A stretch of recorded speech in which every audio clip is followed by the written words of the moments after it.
তোমার মা আর তোমার বোন যেন নিরাশা না হয়, তোমার বোন এবং তোমার মা যেন নিরাশা না হয়।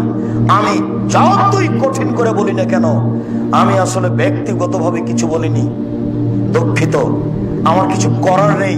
আল্লাহর নবী এইভাবে কঠিন ভাবে বলেছেন। আল্লাহ নবী বলছেন, নিশ্চয় মহিলা শয়তানের বেশ ধরে আসে, শয়তানের বেশ ধরে যায়। বলো কে? তোমার বোন। বলছে এখন দোকানে দাঁড়িয়ে আছে, বলছে তোমার বোন দাঁড়িয়ে আছে। বলো ওর বাপ নাই, বলো ওর ভাই নাই, বলো ওর লজ্জা আছে, বলো ওর শরম আছে, বলো ওর হায়া আছে, বলো ওর ইতস্তবোধ আছে, বলো তার বোধগম্য আছে, বলো তার বোধোদয় আছে, বলো সে মানুষ, ও মানুষ একটা। ও জাতিকে জেলা করিয়ে, জাতিকে জাহান্নামে ঠেলে দিয়ে নিজেকে ব্যবসা করে রুজি উপার্জন করতে চায়। সে নিজের বিদ্যা দেখাতে চায়। ও বর্ণ, ও বর্বর, ও অসভ্য, ও অশিক্ষিতা, ওর বোধোদয় নেই, ওর বোধগম্য নেই। ওই বেশ্যালয়ের মেয়ের কারণে আজকে মানুষ নির্দ্বিধায় জাহান্নামে চলে যাচ্ছে। বলো কি জাহান্নামে যাওয়ার এগুলি সবচেয়ে বড় পথ? তুমি বলো কি? আল্লাহ রাসূল সাল্লাল্লাহু আলাইহি ওয়াসাল্লাম বলছেন, ওই মহিলা, যেই মহিলা সাজসজ্জা গ্রহণ করে পুরুষের পাশ দিয়ে গেল, ও ব্যভিচারিণী, ও ব্যভিচারিণী, ও ব্যভিচারিণী। আল্লাহর নবী এই কথা কেন বললেন? তিনি বললেন, মা তারাক্তুবাদি ফিতনাতান আযারা লিরাজালিন মিনান নিসায়ে, আমার জীবনে ছাড়িনি কোনো বস্তু যেটা পুরুষের জন্য বেশি বিপজ্জনক হতে পারে নারীদের চেয়ে। আমার জীবনে ছাড়িনি কোনো বস্তু যেটা পুরুষের জন্য বেশি বিপজ্জনক হতে পারে নারীদের চেয়ে। আমার জীবনে ছাড়িনি কোনো বস্তু যেটা পুরুষের জন্য বেশি বিপজ্জনক হতে পারে নারীদের চেয়ে। আল্লাহ রাসূল বলছেন, ইন্নান নিসা হাবাইলুশ শায়তান, নিশ্চয়ই মহিলারা শয়তানের জাল, নিশ্চয়ই মহিলারা শয়তানের জাল, নিশ্চয়ই মহিলারা শয়তানের জাল। রাসূল সাল্লাল্লাহু আলাইহি ওয়াসাল্লাম বলছেন,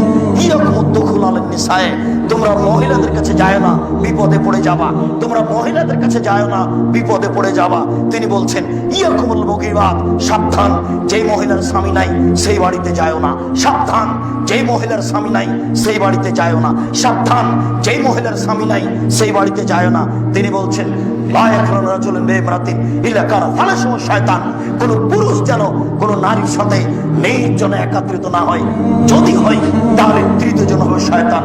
কোন পুরুষ যেন কোন নারীর সাথে নির্জনে একত্রিত না হয়, যদি হয় তাহলে তৃতীয় জন হবে শয়তান। তিনি বলছেন, ও নারী জাতি, তোমরা এমন জাতি যে বুদ্ধিমানের বুদ্ধিকে নষ্ট করতে পারো। ও নারী জাতি, তোমরা এমন জাতি যে বুদ্ধিমানের বুদ্ধিকে নষ্ট করতে পারো। এই ছেলে, তোমাদের এখানকার চেয়ারম্যান মাস্টার ডিগ্রি পাস মানুষ, খুব বুদ্ধিমান সচেতন মানুষ। এই দেখো এখানে গাড়িটা দাঁড়িয়েছে, তখন চেয়ারম্যান গাড়িতে উঠেছেন, উঠে দেখছেন যে একটা সুন্দরী মেয়ে একটা সিটে বসে আছে, পাশে একটা সিট খালি আছে। তো উঠতেই মেয়েটা হাসি মুখে বলছে, ভাইয়া বসেন। এক ভাইয়াতে তোমার চেয়ারম্যানের ইমান কোথায় হারিয়ে গেছে। আল্লাহর নবীও এই কথা বলছেন, আল্লাহর নবীও এই কথা বলছেন। এই জন্য আল্লাহর নবী বলেছেন, মহিলারা কথা বলবে কর্কশ ভাষায়। মোবাইলে রিং হচ্ছে, তোমার মা একাই আছে, বাসাতে কেউ নেই, তোমার মা সবার রিং ধরতে পাবে না।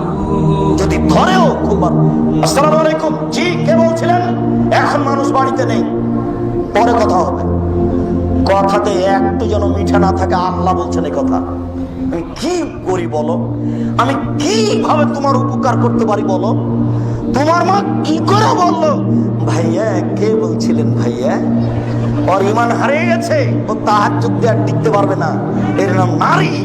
বুখারী মুসলিম এই কথা রাসূল সাল্লাল্লাহু আলাইহি ওয়াসাল্লাম বলছেন। বলো, এই জন্য আল্লাহ রাসূল বলেছেন যে নারীকে ঘেরে রাখতে হবে, ঢেকে রাখতে হবে। আমি জুমার খুতবায় বলেছিলাম, নারীকে শুধুমাত্র স্বামীকে সম্মান করার জন্য, স্বামীকে সেবা করার জন্য আর বাচ্চা প্রসবের জন্য সৃষ্টি করা হয়েছে। এই বাক্যটি হেডলাইন ধরে ৩ নম্বর শ্রেণীর বদ নোংরা মানুষেরা বলেছে, ওই মহিলাও বলেছে, বদ মহিলা, যে এত বড় বদ মানুষের বাংলাদেশে জায়গা হয়, আমাদের হয় না। তখন এই হেডলাইন লন্ডনের এক মহিলা ধরে বলছে, আমি এই বাক্যের বক্তাকে, কথককে চিনি না, তবে বাক্যটি ঠিক আছে। এই নিয়ে ৩-৪ পৃষ্ঠা লেখে নেটে দিয়েছিল, তোমরা অবশ্যই জানো।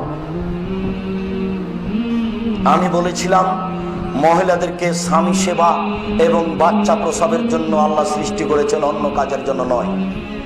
অফিস আদালত কোর্ট কাচারি শিক্ষা প্রতিষ্ঠান তাদের দিয়ে চালাতে হবে, এই জন্য আল্লাহ সৃষ্টি করেননি, তারা বিপজ্জনক বস্তু। তিনি বলছেন, ও নারী জাতি, তোমরা এমন জাতি যে বুদ্ধিমানের বুদ্ধিকে নষ্ট করতে পারো। দেখো আমি যেটা বাস্তব বললাম, আল্লাহর নবীও সেটাই বলছেন। শুনুন,